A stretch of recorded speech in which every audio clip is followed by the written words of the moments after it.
And welcome back, everybody, to Retro.HK 2017, our continuing developer diaries. And this time, we have somebody who is from a company y'all know, but isn't necessarily a developer as much as a publisher or a creator and maker, pusher-outer of games. It is Douglas from Limited Run. Thank you and welcome. Yeah, thanks for having me.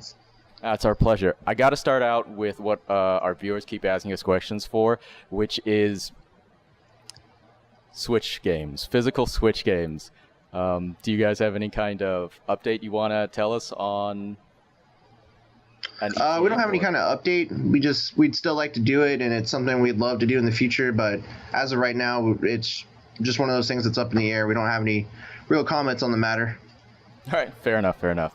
Sorry to we had to ask. Yeah. No, yeah, you're fine. Right. So my first question is, with games like just as recently when we're filming this right now, last week, we have Omar Cornut here at the Expo. With games, I think you had 5,000, 3,000 units, 8,000 units in all of Wonder Boy 3 going just immediately like that. And games like Oceanhorn, which also just a week before that just immediately went, just sold out completely.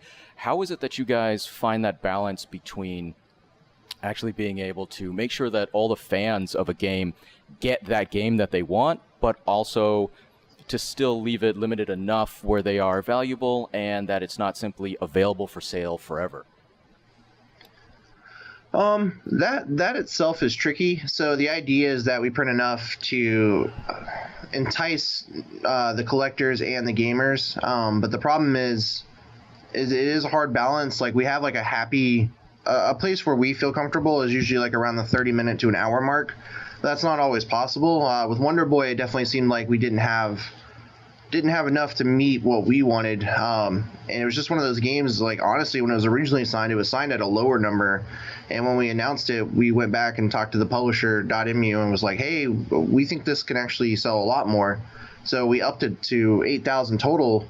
And we thought that would, kind of hold people off, especially since the collector's edition itself was one per customer. But I don't know, I guess the word had spread and it became one of our, hottest items. So the idea, though, is Josh and I try to gauge based on just we try to announce a game ahead of production and then try to gauge the reaction. So like Night Trap, which is coming out tomorrow from the time when this was filmed, was originally signed at a really low number as well. And once we announced that tracked to be our highest word of mouth announcement. Like, it was everywhere and it was on news sites, and we went back to the developer and was just like, yo, we need to print way more of this than we anticipated, because even though we had believed in it, we try to work with the developer to see what they think is a good happy medium. It's not just us telling them what they should do. A lot of times they take our word for it, but sometimes they either feel like their game couldn't sell as much because they don't want to be the game that stayed in stock forever, or they also feel like maybe their game could sell a lot more. So it's kind of like a negotiation between us. But with Wonder Boy and Night Trap, those are definitely two games we went back and printed more than we had originally planned. So we're hoping this time Night Trap won't be as bad as Wonder Boy, but it probably still will, just because it seems like it's really hyped up right now. All right, yeah, and that was one of the questions I had for you with Night Trap. That was one of the games I grew up with that we kind of hid from our parents, and massive fans of that game. So I just want to ask you, do you have any stories like that, any history with Night Trap? All the kids in my neighborhood would come over and we'd kind of sneak it because it was, forbidden by our parents to have, and we really enjoyed that. When I saw you guys were re-releasing that, my jaw literally hit the floor. Like, of all games, I never thought, immediately I wanted it when I saw you guys had that. Do you have any background with the game, or what made you guys decide that Night Trap would be the next one on your list? Story-wise, the only thing I have is I only ever had one friend who had a Sega CD, and I remember him having Night Trap when I was growing up in Atlanta at the time, when I was I was 8 or so, maybe 7, maybe younger, I don't even remember now. But he had it, and I remember it was kind of we could only play it when his mom went to work, and I never really understood why, because honestly, to me, the game really didn't seem that bad. I guess because I didn't really have a lot of restrictions growing up. So, I mean, other than like I wasn't allowed to watch Married with Children or the Rocky Horror movie, but I didn't really find the game like that crazy. But I remember like the way he hyped it up to me, like telling me like, oh yeah, my mom can't see this game. I remember feeling like, oh, we're so cool right now.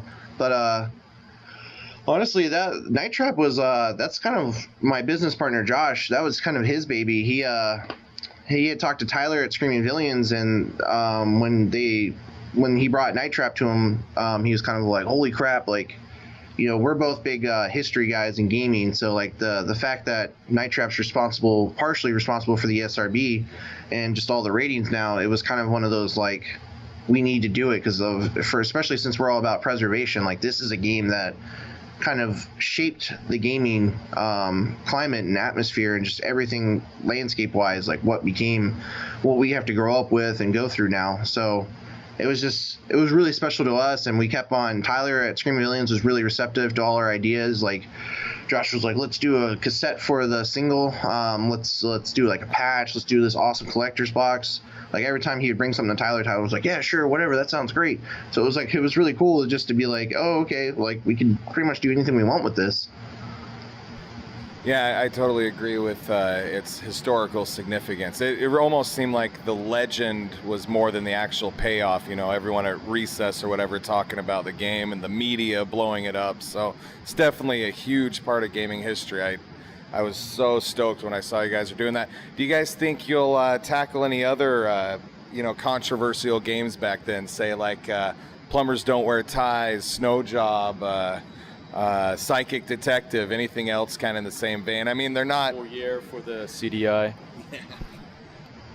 I mean, if somebody was like truly trying to redo Plumbers Don't Wear Ties, I'd be down for it, because that was a game we played in the office, kind of as a joke, and it's just so bad. You kind of have to play it as a joke.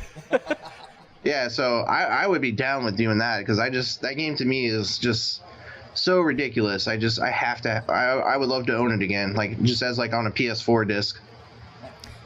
Yeah, I mean the preservation. I mean we're huge fans. I'm a huge fan. We're here at Retro.HK specifically because, you know, retro guys, we're huge physical fans. We're all about preservation of both of the history of the art form as well as preservation of the history of what has happened, because the history of video gaming in a large part is a history of that area of the world and what has happened, and it's a microcosm of that.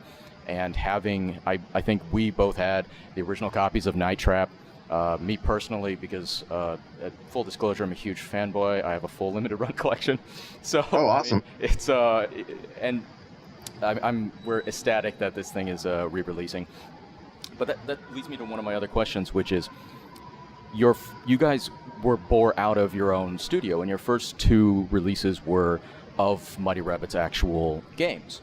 And so I gotta wonder now, because you're so big, because you're huge, because you are really the number one player in this exact space right now that you essentially created 3+ years ago, right? And what types of things are you looking for when you go to other developers at this point to see what you will publish? Because you must have far more people coming to you than you can physically produce games for at this point, and you're not chasing people down anymore.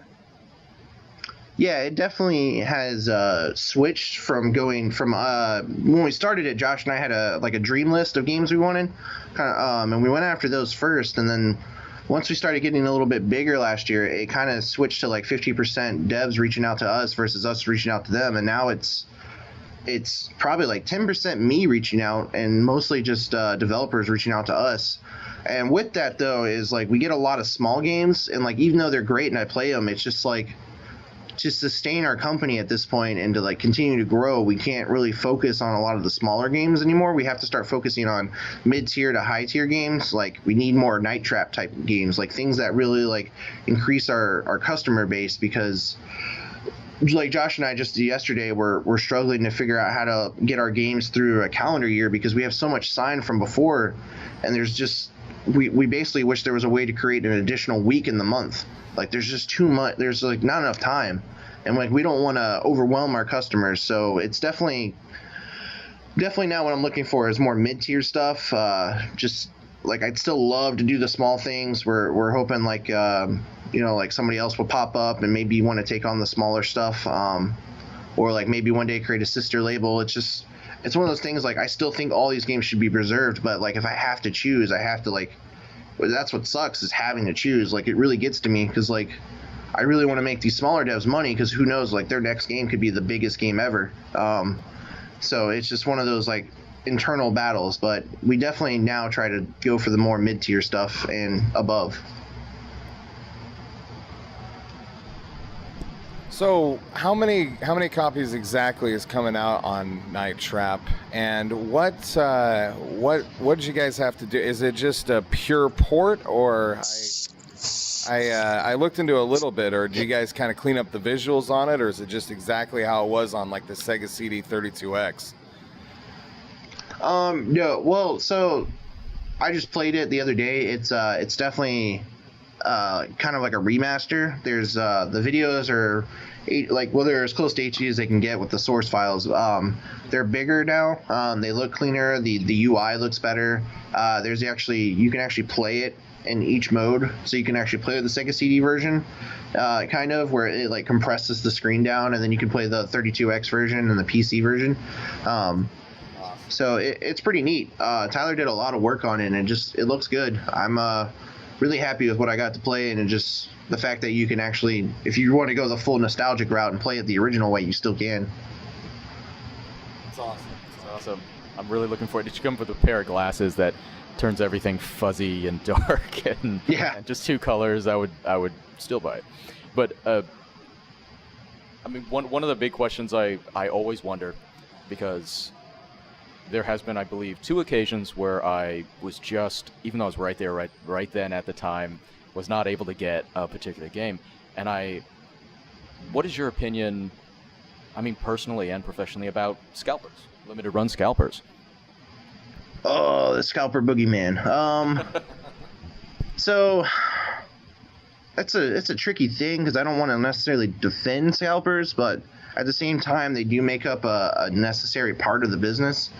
So it's one of those things where like the true scalper, the one that are selling on eBay and stuff, they account for like such a small percentage. Like maybe like 2% of our customers are actually selling these games on eBay. A lot of them are going to permanent homes, and that's what we like to see. Or a lot of these people, or if they are scalpers, they're waiting like 20 years plus before they sell them.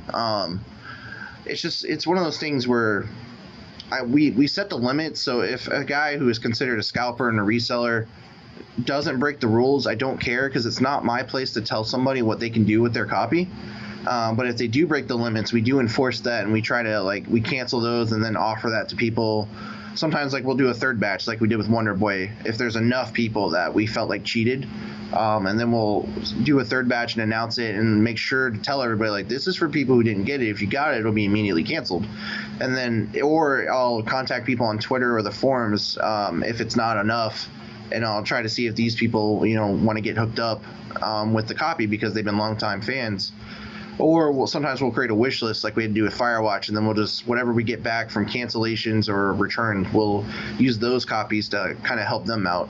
But so I guess in conclusion, scalpers, I don't necessarily think they're a great thing, but I don't necessarily want to discount them either, because they did help grow the business, and they are the reason why we can help push these. The idea is to help get games like Night Trap that reach a broader audience, and maybe reach more actual gamers one day, and then that way the scalpers will make up even smaller of a percentage. But for now, I mean, like I said, it's not my place to tell somebody what they want to do for a living.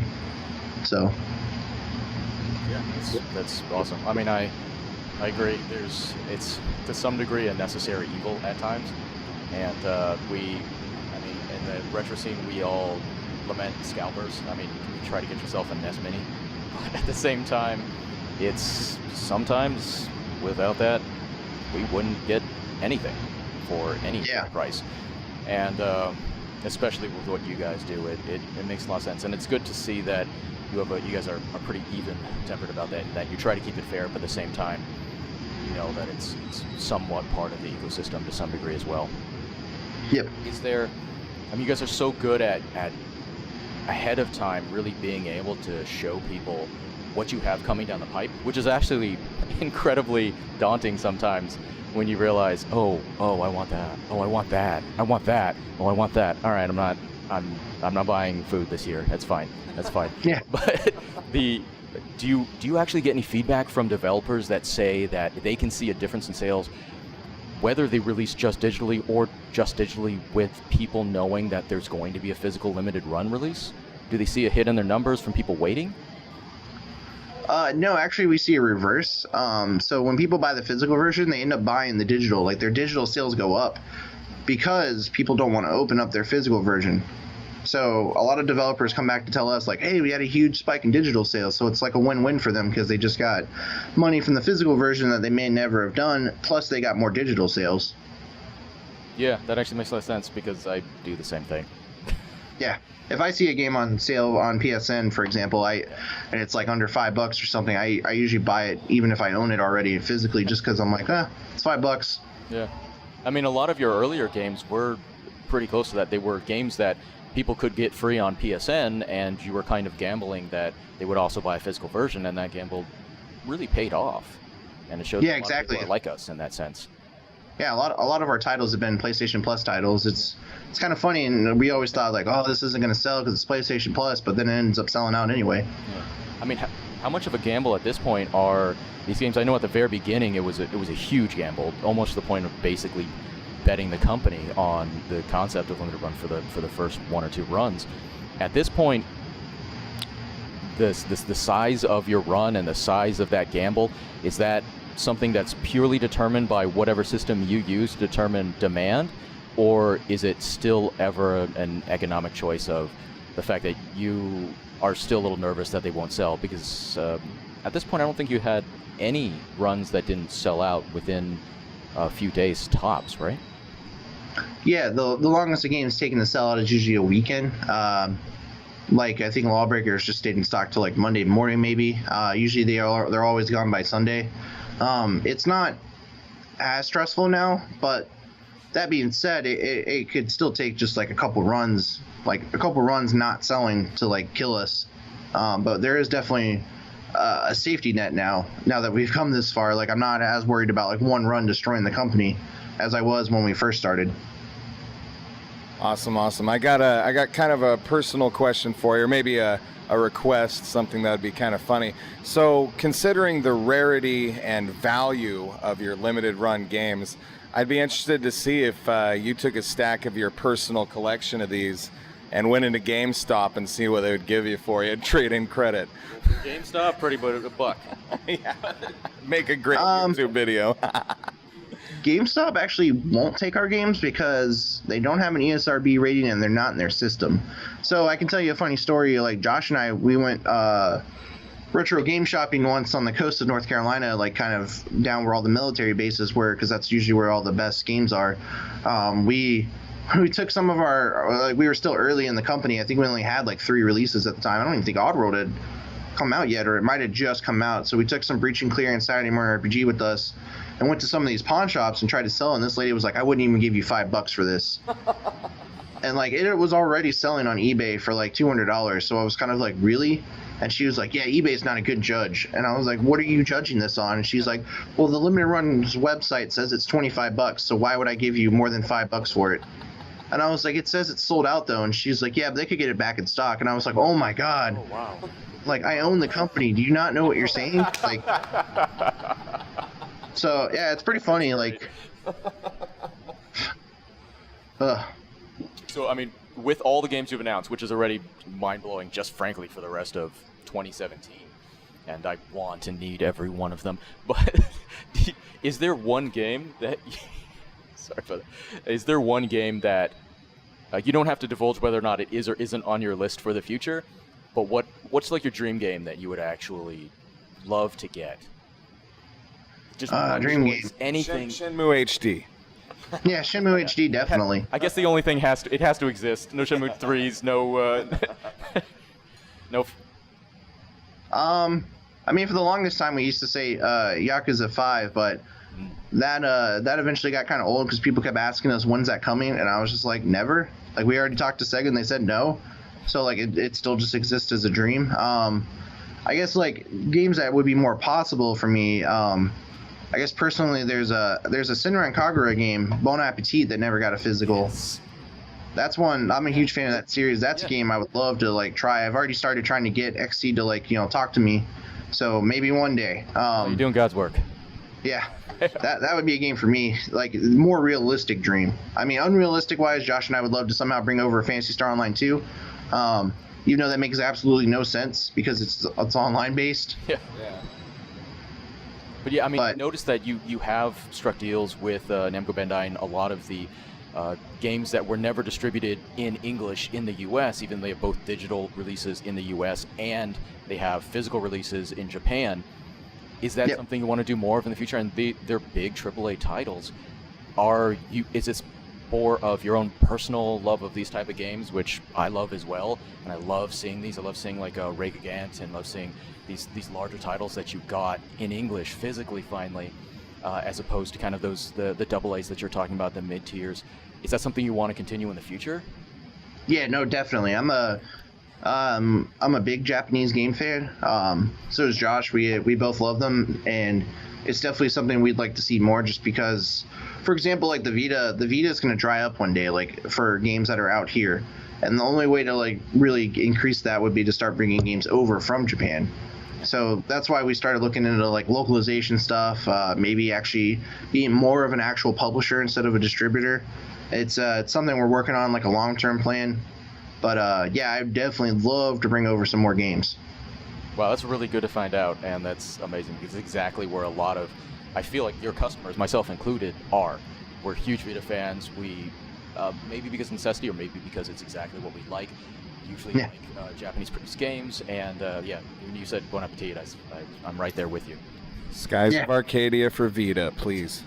Yeah, no, I would love that. I'm a huge Skies of Arcadia guy. Oh yeah. Okay, so you hear it here.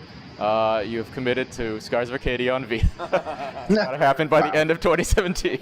It's guaranteed, guys. Because you said before that you would like to make some steps towards making less quote-unquote limited games, in the sense that they were getting, really before you started making MOQs of 5,000 or so, it was getting very, very, very hard for anybody to get any. Do you mean by that you would ever one day consider making non-limited run games, either on a separate label or as a one-off, kind of like you did with the special variant covers or something like that? Or were you speaking more about simply upping the quantities? It was definitely more about like upping the quantities. Like pre-orders, for example, aren't something we're like really big fans of, just because the one time we've done it, we had a lot of drama surrounding it. It might be something. Yeah, Skullgirls. Okay. So we might test it out again one day with a new thing. But other than that, like the idea is to hopefully increase the quantity and meet demand. It's just we have to get to that point where we know that customers are going to come back no matter what, and we're trying to come up with ways to better gauge it. Like maybe create a mailing list catered to just that game. So then that way, when people sign up for it, they're getting updates for that game, and we know that those guys probably will come and get it. Cool. I just have one last question. Yeah, no problem. You got to do it. I just got one last question for you. There are so many games or so many publishers, whether because of you or just completely unrelated, that are doing very similar things. And I mean, I just wrote a quick list off the top of my head. Just limited run. You got LRG, Signature Edition, Special Reserve, Badland Indie, Stagesoft, Indie Box, Rising Star, IMA Bit, Fangamer, Columbus Circle, and to some degree some of the Arc System Works games as well. What is it that, I mean, limited run, honestly, still, in my opinion, humbly mops the floor with everybody, both in your choice of games as well as the quality and consistency, and their value, the way that they hold their value. What if you were to be able to explain it, what do you think makes LRG different than any of its competitors or anybody that's come after them or even potentially before them? I think what makes limited run stand out personally is the fact that we are our customers. Josh and I are very much collectors, very much gamers. We basically, we're catering to ourselves, so we understand the mindset that our customers are. We also are extremely transparent and very communicative with the community. Like, we're very vocal on Twitter. Like, it's really easy to get a hold of us. We usually reply to most responses. We're really, like I said, active on the forums. Our emails are pretty easy to find. They're on the website. We typically try to respond to everybody. I think we've created an atmosphere where people trust us more, and they know that when we say something, we're genuine and we're not just here to try to make money. Because like I was saying, like, the way our system used to work, and like it could still happen if enough games failed. Like, we don't necessarily pay ourselves that much. It's a lot of that money, we designed the company to help the developers, and I think a lot of people respect that. They know that, like, when they buy our game, that where that money is going. It's not going to like fund like a new car for me and Josh. It's going to the developer to help them fund their next game, and I think people respect that. And that's the kind of thing I like to see personally, is like knowing where my money's going. It's like when you sign up for a charity and it actually says like, hey, your money's going directly here, versus like, oh, your money's going to this vague thing of like people, like a system. That's why I like Extra Life. I like supporting right now, just because like they actually, you pick the hospital you want your money to go to. That's what I like to see. So when you're buying our games, you're helping that developer's future, and I think people like that. I really appreciate it. Thanks for joining us. Thanks for helping the community. Thanks for helping collectors like us and being a part of that, and being a huge part and that huge growing aspect of our community. We really appreciate it, and we want to thank Limited Run Games for joining us here at Retro.HK for 2017, and thank you again. No, thank you so much. All right.